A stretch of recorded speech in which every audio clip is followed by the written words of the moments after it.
Mister Peter D Haas রীতিমতো তোলপাড় শুরু করেছেন।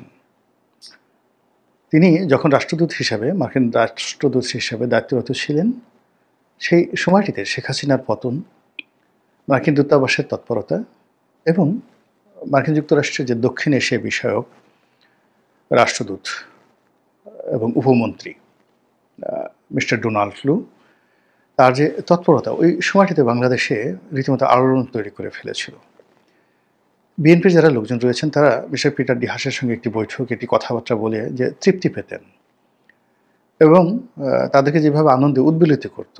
এবং মার্কিন দূতাবাস ছিল তখন রাজনীতিবিদদের জন্য, যারা সরকার বিরোধী আন্দোলনের সংযুক্ত ছিলেন, তাদের জন্য রীতিমতো একটা আশা এবং ভরসার স্থল। তো সেই পিটার হাস এখন বাংলাদেশে আছেন এবং বিএনপি তার বিরুদ্ধে এই মুহূর্তে স্লোগান দিচ্ছে। কারণটা কি? একটা সময় যে বিএনপি, আমি একটা অনুষ্ঠানে অনেকটা কৌতুক করে বলছিলাম যে এটা ব্যাপক ভাইরাল হয়ে পড়েছিল। তো সেই কৌতুকে যেটা বলেছিলাম যে এক সাংবাদিক নাজমুল আশরাফ, তো তিনি আমাকে বলেছিলেন যে আপনারা তো বিএনপির যারা লোকজন রয়েছেন সারাক্ষণ পিটার ডি হাস করেন, তাকে ছাড়া কোনো কিছু বুঝেন না, তার পিছে পিছে ঘুরেন, ইত্যাদি ইত্যাদি নানা রকম ব্যঙ্গ কৌতুক তিনি করার চেষ্টা করেছিলেন। তখন আমি জিনিসটা স্বাভাবিক করার জন্য বলছিলাম যে বিএনপিকে সরকার যে দৌড়ানির উপর রেখেছে এবং যেভাবে বিএনপিকে আশ্রয়হীন করে ফেলেছে, তো সেই জায়গাতে পিটার ডি হাস আমাদেরকে সাহায্য করার জন্য, সহযোগিতা করার জন্য এসেছেন। এরকম একটা সংকট মুহূর্তে তিনি আমাদের ত্রাতা হিসেবে উপস্থিত হয়েছেন। আমরা যে মনের ভুলে তাকে আব্বা ডাকিনি, বাবা ডাকিনি, এটি তো আপনাদের ভাগ্য ভালো। আমরা আব্বা ডাকলে আপনারা কী করতেন? তো এটা ব্যাপক, মানে এর কথা বলে আমি আর হাসি রাখতে পারিনি। পুরো এই কথা শুনে সেই যে স্টুডিও লাইভ চলছিল দেশ টেলিভিশনে, সেটা বন্ধ হওয়ার মতো উপক্রম। তো ওটা পিটার ডি হাস একাধিকবার শুনেছেন, তিনি খুব আনন্দ পেয়েছিলেন এবং ওই একই অনুষ্ঠানে আমরা বলেছিলাম যে এখন পিটার ডি হাস হলেন বাংলাদেশের সবচেয়ে কাঙ্ক্ষিত পুরুষ এবং তিনি যদি বিয়ে করতে চান তাহলে এই ঢাকা শহরের অনেক অবিবাহিত তরুণী বিয়ে করার জন্য সেখানে লাইন দিবেন। একেবারে সেই বাড়িধারা থেকে গুলশান পর্যন্ত লাইন পড়ে যাবে পিটার ডি হাসের বউ হওয়ার জন্য। এটাও পিটার ডি হাস বা তার স্ত্রী খুব আনন্দ অনুভব করেছেন আমার এই টক শো শুনে। তাদেরকে বঙ্গানুবাদ করে শোনানো হয়েছে এবং তারা খুব খুশি হয়েছিলেন। তো এনিওয়ে, তো ওটা ছিল পিটার হাসের জমানাতে বাংলাদেশে নির্বাচন অনুষ্ঠান করা ইত্যাদি অনেক বিষয়। তখন আমরা তার সাথে সাথে এই কথা বলেছিলাম যে বাংলাদেশকে কেন্দ্র করে শেখ হাসিনাকে হটানোর জন্য বাইডেন সরকার যে ডিপ স্টেট পলিসি করছে এবং এখানে যা কিছু তারা চালু রেখেছে, এখানে আমেরিকার সিভিল সোসাইটি, আমেরিকার যাকে বলা হয় এখানে যারা বিনিয়োগকারী, বিভিন্ন শিল্প প্রতিষ্ঠান, গ্রুপ অফ কোম্পানিজ, তাদের যে প্রেশার গ্রুপ থাকে, তারা এখানে বিশাল বিনিয়োগ করছে। এর সঙ্গে যে বাইডেন প্রশাসনের সংযোগ রয়েছে, সেই বাইডেন প্রশাসন চলে গেলে যদি ট্রাম্প আসে, এটা হয়তো থাকবে না। কিন্তু বেসরকারি যারা বিনিয়োগকারী, বিশেষ করে ওই সময় তো আমরা নাম বলিনি, এখন তারা সবাই, আপনারা তার নাম জানেন, জর্জ সরোজ। তো তিনি একজন মার্কিন বিনিয়োগকারী, বিভিন্ন দেশের সরকার পরিবর্তনে তিনি ব্যাপক বিনিয়োগ করেন এবং সেই বিনিয়োগ করে তিনি সিআইএকে কনভিন্স করেন, যুক্তরাষ্ট্র সরকারকে কনভিন্স করেন।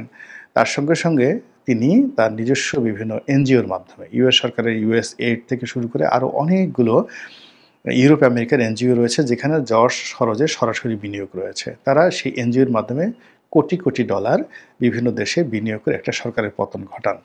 তো জর্জ সরোজ এখানে ত্রিমাত্রিক ওয়েতে বিশ্বের বিভিন্ন দেশের সরকার পরিবর্তনে যাকে বলা হয় চক্রান্ত করেন। এটাকে ডিপ স্টেট পলিসি বলা হয়। তারা মার্কিন সরকারকে, যারা কর্তা ব্যক্তি আছে তাদেরকে ঘুষ দেন।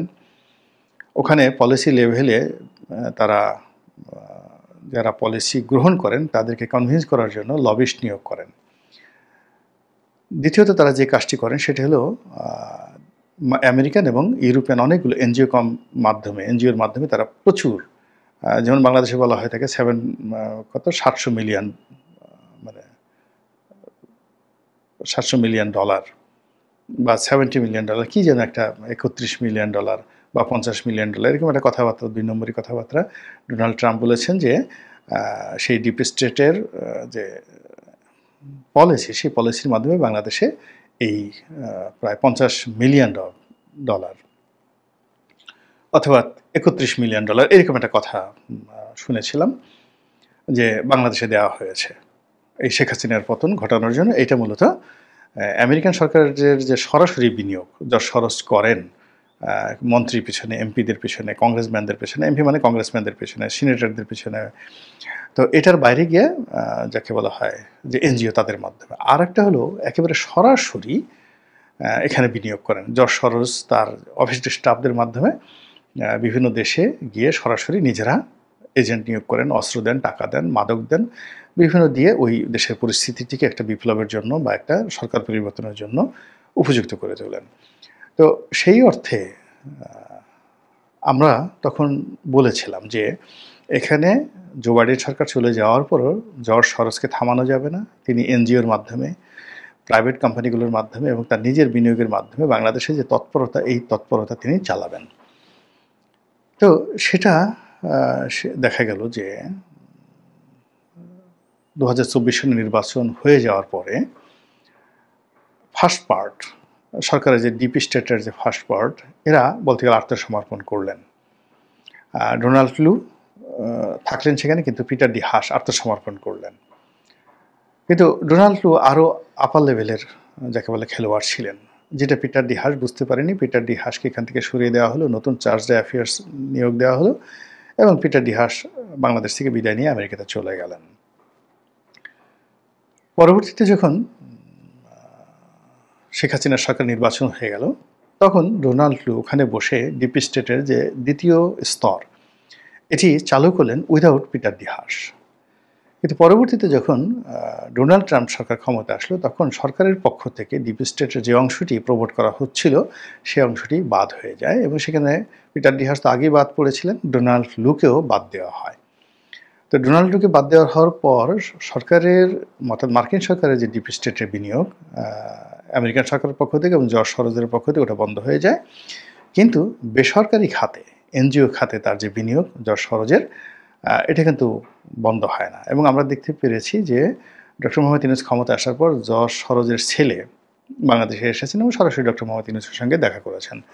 এনিওয়ে, কিন্তু পরবর্তীতে আমরা দেখতে পেলাম যে মিস্টার পিটার ডি হাস তিনি বাংলাদেশে এসেছেন এবং তার যে পুরনো কানেক্টিভিটিগুলো রয়েছে, যাদের সঙ্গে তিনি চার্জ অ্যাফেয়ার্স থাকা অবস্থায় যোগাযোগ রক্ষা করেছেন, তাদের সঙ্গে তিনি আবার বৈঠক করলেন, পারিবারিক বৈঠক, অনেকের বাসায় গেলেন, অনেকে তার বাসায় দাওয়াত দিলেন এবং তিনি বাংলাদেশে এলেন একটি তেল কোম্পানি, আমেরিকান একটি তেল কোম্পানি, এটার উপদেষ্টা রূপে। আমাদের বুঝতে বাকি রইল না যে তিনি নতুন করে আবার খেলতে আসছেন মার্কিন ডিপ স্টেট পলিসি, যে দ্বিতীয় স্তর এবং তৃতীয় স্তর, যেটা জর্জ সরোজ করে থাকেন এনজিওর মাধ্যমে, ব্যক্তিগত ফান্ডিংয়ের মাধ্যমে, সেটা বাস্তবায়ন করার জন্য উনি এসেছেন।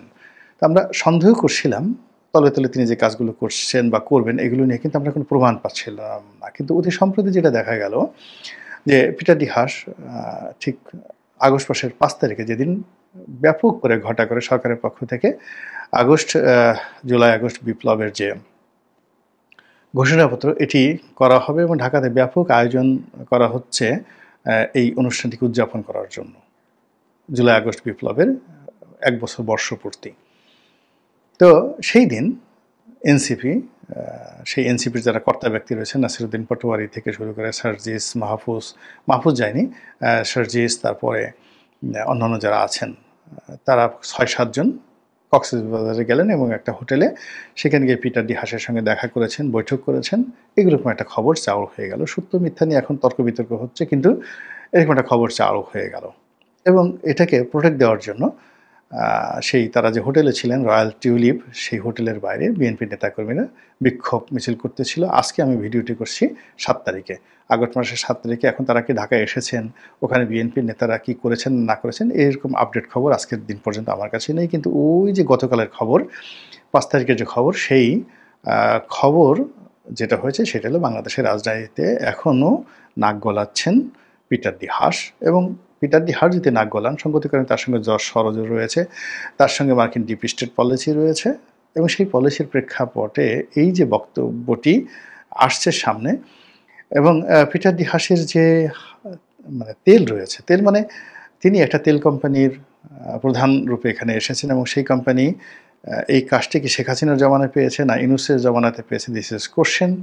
2 নম্বর হলো যে এই কোম্পানিতে কেন প্রধান ব্যক্তি হিসেবে পিটার ডি হাস আসলেন, ৩ নম্বর হলো যে এই পিটার ডিহাস আবার এই সময়টাতে এনসিপির সঙ্গে কিভাবে যুক্ত হলেন। এই বিষয়গুলো কিন্তু আমাদেরকে ভাবিয়ে তুলছে আগামী নির্বাচন সম্পর্কে। এই বিষয়গুলো আমাদের